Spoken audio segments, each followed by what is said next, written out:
Hey, everybody, welcome back to Breakfast with Bob, our .tev Challenge Roth edition. My name is Bob Babbitt, and we are brought to you by Master Spas, As Fuels Go Longer, HOKA Let's Fly, Form Smart Swim Goggles, Zoot, the original triathlon brand, Premium Plus Sports, and of course, our Challenged Athletes Foundation. Our next guest, oh my God, two-time Olympian, two-time Challenge Roth defending champion, three-time third at Ironman World Championship, 2019 Ironman World Champion.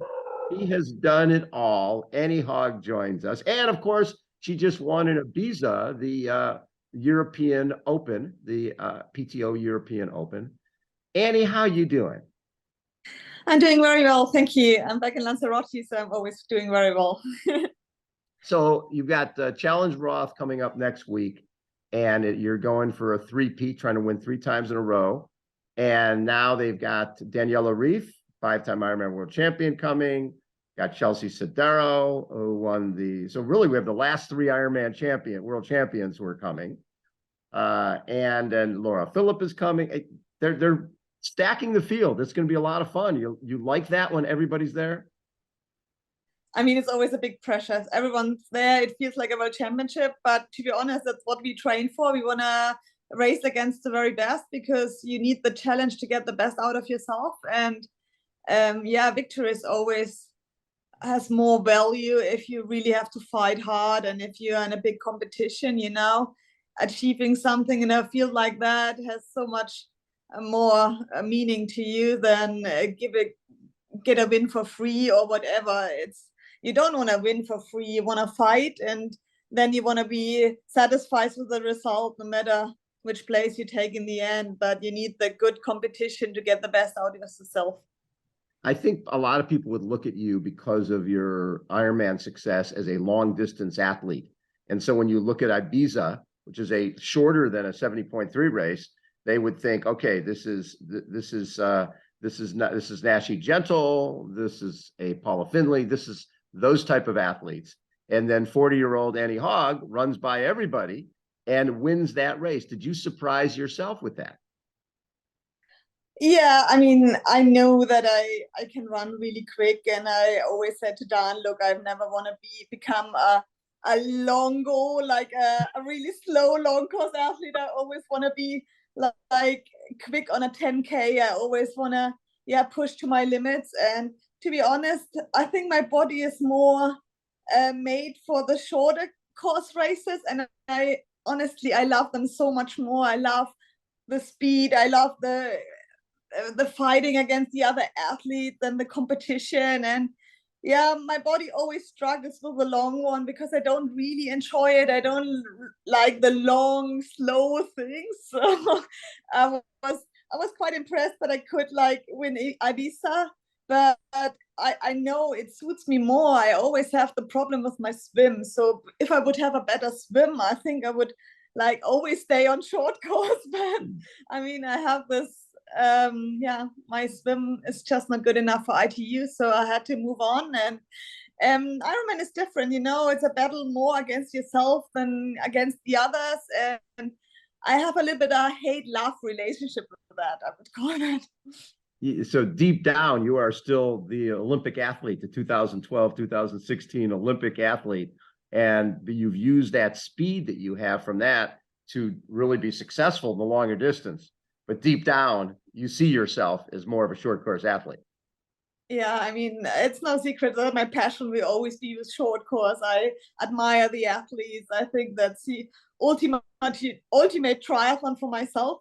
And I mean, I live in Saarbrücken at the Olympic Training Center. I see them every single day and their speed. And I'm just fascinated from that. And maybe because I've never really the Olympic medal is the only thing in my career I never achieved, and it makes it kind of something special, like a dream or a goal you never achieve has so much more specific feelings inside me, you know what I mean?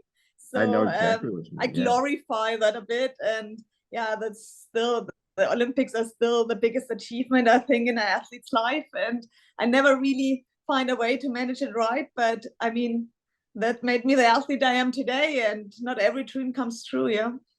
So in this last year, you got third in Hawaii, and you got third at St. George. So two third places, two podiums. And I know you don't look at this as a great year, but from the outside, you win Challenge Roth for the second time with a 2:46 marathon, and you get 2/3 at Ironman Worlds. That's a pretty impressive year. But I'm guessing both those third places, you think, I should have been better. It's not about the place, because you never have influence on your place. Right. But it was how I felt in the race. That I really struggled with my health, and I didn't have the results I was training for, and I couldn't get my performance out of myself, and that was really bugs me. So I'm completely okay with my third place. I mean, if you would tell me I would podium in every single World Championship race, I would say, okay, I take it. But it's not about the outcome. It's about my own performance, and it felt off. And I tried to fix that and hope, I can squeeze out a better performance than the last 2 years. So I'm really hoping for a good and solid race, and hope that I just can show my potential. That's all I'm hoping for. This last year and the year before, when you were dealing with COVID, it takes a while for that to go away, where you can string together great training days and weeks together where you're not fatigued. How long do you think it took you to recover from the COVID that you dealt with? I mean, it's a bit different, because I developed some problems with my pancreas, and I got like a diabetes kind of thing, and it won't go away. So I just had to find ways to live with it and like to compensate it. And I think now I found a way in changing my whole nutrition and my whole sports drinks. So I work with nutrition fine tunings, and she, Caroline Rauscher, my nutritionist, she changed almost every single my race. Every single drink to make it work for me. And now I think we have a really good setup that I can just live with the issues I got from COVID, and I'm pretty confident now. So you had to change everything nutritionally, just the way you eat on a regular basis, or the way you eat on race day? Yes, exactly. I mean, my body just can't handle carbohydrates anymore in a normal nutrition. So we had to figure out which kind of carbs I can handle, which doesn't spike my glucose level into sky high, know. And it took a bit of research and things like that. And we did some testing at the university, and we put really much effort into it. And I think we now found a good setup to like finally get the energy back in my body again, and do it a healthy way. So I mean, Roth will show if it works for long course as well, but I had like 3 really good races on the 70.3 distance. So I'm pretty much confident that my body is capable of taking up energy again. So that's really, I'm so happy about that. When you took third in Kona in 2018, did you surprise yourself that day, or did you feel that, I think I'm ready to compete at the highest level? I don't think you're never ready. You never feel ready for an Ironman race, even after like now 5 years of Ironman racing, I always like, I have big respect of the distance, and you always think, oh my God, it's so fucking long. How will you ever survive this day?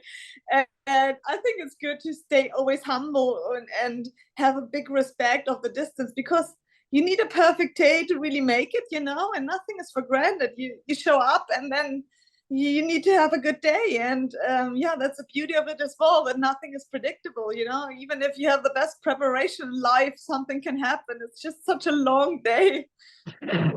When you won at Challenge Roth for the first time, and I think for people who are not from Germany, they don't quite understand how important that event is and how iconic it is. What did that mean to you to win really one of the classic races of all time?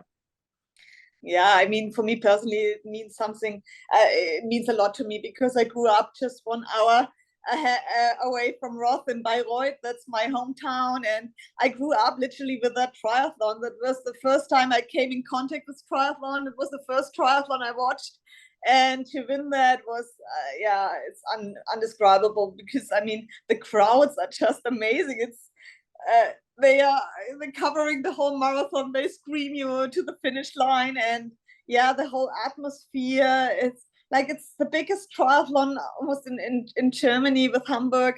And yeah, I just love it. I love the surroundings. It's so close to home. It's like a really home race, and I always want to show my absolute best I can. Do you get a lot of family coming out to watch you at this race?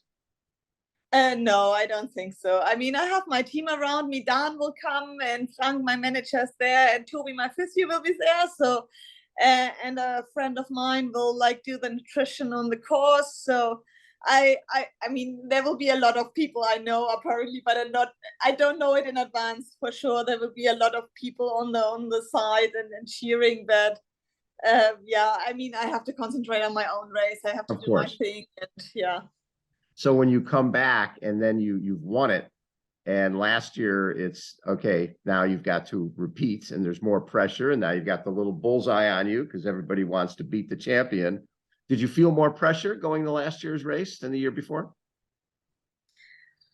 I mean, I always feel pressure because every time I toe a start line, I want to like, yeah, give my very best. And I always set me under big pressure because my expectations on myself are quite high. So for sure, no one expects me to win all the time. I'm not a machine, you know, I'm a human being. And but in Roth, I mean, there's always a pressure I make myself to do the great race justice by showing amazing performance. And but on race day you have to go with the flow a bit. You shouldn't be so tight, you know, and you shouldn't go for any record or for any times or for anything. You just need to enjoy it a bit and let the race be the celebration of all the hard work you have put in, and hope for the best, that you have an amazing race. And it always worked out pretty well in Roth, so fingers crossed that I will have a good day in 2 weeks' time. You seem like one of those people who just loves the preparation, loves the training and the process. And racing, obviously you love racing as well, but the training seems to be what really gets you going. Just saying, can I get this much better tomorrow than I was yesterday? Is that what motivates you? Yeah, exactly. I think I'm not really love racing. I love to be in a race, but I hate this day before and the nerves and all the stress that involves. I really hate it. And sometimes I think I could live even without racing at all, because I just enjoy, yeah, seeing which boundaries I can break or which limits I can break or how good I can be. And I love these little voices inside me who tell me every day there's a little bit more to squeeze out of your body. And that's what I really enjoy. And yeah, see the process. And you know, if you just do it for the outcome, maybe you have a very short career, because sometimes you're just not lucky and you will never get the outcome you're hoping for. But if your goal is to get better every day, then it's independent of any outcome, and then your career can be as long as you wanted to, you know. Well, and it's funny when you're 40 years old now, and you're probably better than you've been, right? I across the board, swim, bike, run, you're probably as good as you've ever been. When you look back at the Olympics in 2012 and 2016, do you feel you're a better athlete now than you were then? Yeah, I feel like I'm a fitter athlete, but I think it's due to endurance sport. I mean, you don't have any shortcuts in endurance sport. Endurance sport live from every single day work, and I think every year I get more training in my body. I get fitter and better. And I mean, of course, you need a good coach who can, you know, how to like squeeze or find a balance between intensity and volume and that stuff. But I don't see why I should get slower or whatever. I mean, the only thing you have to take care for is to be injury free. That's the most important thing, and that you have continuous trainings. Then why should you get slower? You should get better if you do everything right, you know? Yeah, I mean, really, age shouldn't really matter if you can put the training blocks in. Now, have you had to change at all from I've talked to a number of athletes, when they get towards 40, they say, I can do the same workouts, but I need to take more time off in between. Rather than, no, you're not that way. You're able to string those workouts together. I think I train harder and more than ever, to be honest, because every year you get fitter. And to be honest, I mean, I haven't started triathlon when I was a junior. I mean, I turned professional when I was 27. So I have maybe 13 professional, really hard years in my body. So I'm not as training old as my biological age maybe is.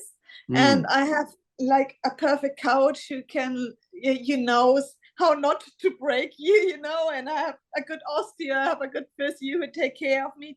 And I'm really cautious about like my health. I go to the osteo here every twice a week and always be on top of any niggles. And I think that's the key. You need to be healthy, and that's Right. the key. Well, and the key is also finding the right coach who understands your body and understands some people need to do more volume, some people need to do more speed. What has your coach brought to the table to keep you healthy? Well, maybe you have to ask Dan. And no, I mean, he's a genius in my mind, and he's working with me since my beginning of triathlon. So we're working together since 18 years now, and I don't question. Yeah, I mean, next year is half of my life. He's coaching me. So I have such a trust in what he's doing that I don't question anything. It's just a miracle how he can make me every year better and better. I mean, I don't know how that works. I mean, I started sports science by myself, and you have to be a bloody genius to achieve that.